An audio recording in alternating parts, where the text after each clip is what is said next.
Guys another mini short. This is Kanuma రోజు video. So ఏం చేసుకున్నామో ఏంటో స్పెషల్స్ మీరేం చేసుకున్నారో కమెంట్ సెక్షన్లో కమెంట్ చేయండి. వీడియో ఎక్కడా స్కిప్ చేయకుండా ఎండింగ్ వరకు చూసి లైక్ చేయండి, షేర్ చేయండి, సబ్స్క్రైబ్ చేయండి. వీడియోలోకి వెళ్ళిపోదాము. ఈ రోజు అయితే మేము స్పెషల్గా butter chicken curry and pulao అయితే చేశాను. ఈ టేస్ట్ అయితే నెక్స్ట్ లెవెల్లో ఉంటుంది. సో ఎలా చేసుకోవాలంటే ప్రాసెస్లోకి వెళ్ళిపోదాము.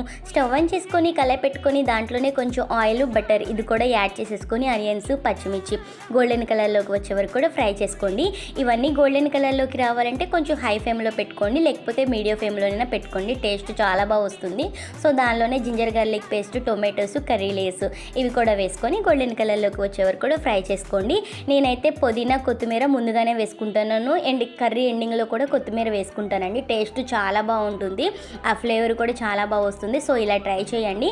ఇంకా క్లీన్ చేసి పెట్టుకున్న చికెన్ కూడా వేసేసుకొని హై ఫ్లేమ్లోనే ఒక 10 మినిట్స్ మగ్గించేసుకొని దాంట్లోనే కొంచెం సాల్ట్, పసుపు కూడా వేసుకొని ఇంకొక 5 మినిట్స్ కూడా ఇలాగే ఫ్రై చేసుకోవాలండి. కొంచెం ఫ్రై చేసుకుంటూ ఉంటే ఏంటంటే టేస్ట్ చాలా బాగుంటుంది. పీసెస్ కూడా చాలా క్రిస్పీగా, టేస్టీగా ఉంటుంది. ఇంకా దానిలోనే కొంచెం కారం కూడా యాడ్ చేసేసుకొని మీకు అవైలబుల్గా ఫ్రెష్ క్రీమ్ ఉంటే అది కూడా వేసుకోండి. ప్లస్ మీ దగ్గర ఫ్రెష్ క్రీమ్ అవైలబుల్గా లేకపోతే మిల్క్ మీద మేగడైనా వేసుకోండి, చాలా టేస్టీగా ఉంటుంది. సో కొత్తగా కాదండి, ఒక్కసారి ఇలా ట్రై చేయండి. టేస్ట్ నెక్స్ట్ లెవెల్లో ఉంటుంది. దీనిలోనే కొత్తిమీరతో సర్వ్ చేసేసుకొని ఫ్రెష్ క్రీమ్తో ఒక 5 మినిట్స్ మగ్గించేసుకొని పక్కన పెట్టేసుకోండి. ఇది పులావ్లోకి, చపాతీ, పరోటా దేనిలోకైనా చాలా టేస్టీగా ఉంటుంది. సో వీడియో నచ్చితే సబ్స్క్రైబ్ ప్లీజ్.